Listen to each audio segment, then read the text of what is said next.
تو بابا نور خان رحمتullah علیہ سے احمد ندیم نے پوچھا کہ یہ کل جو کیا ہے، تو وہ درویش بڑا مختصر جواب دیتے تھے.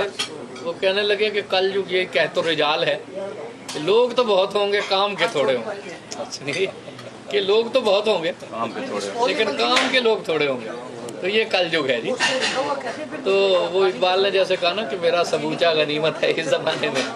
تو سچی بات یہ ہے کہ پختہ کردار کے لوگ، علم ہے. اب پیر کرم شاہ صاحب رحمتullah علیہ فرماتے تھے کہ پہلے زمانے میں جو گمراہی ہے وہ جہالت سے پھیلتی تھی، اور آج جو گمراہی ہے یہ علم کی وجہ سے پھیلی جی.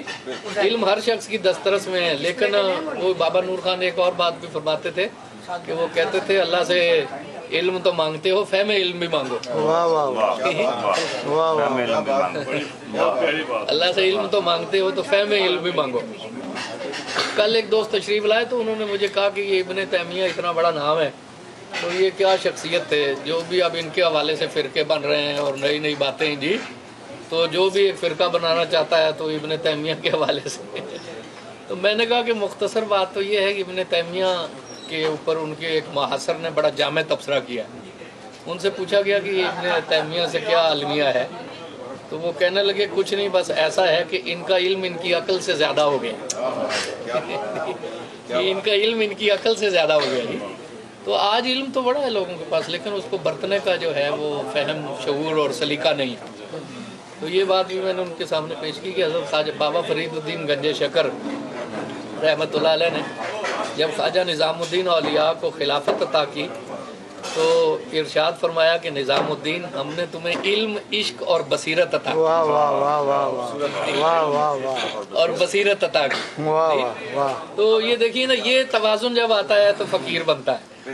علم ہو اور عشق کا گداز نہ ہو اور اسے برتنے کا سلیقہ نہ ہو تو وہ بھی مصیبت ہے جی.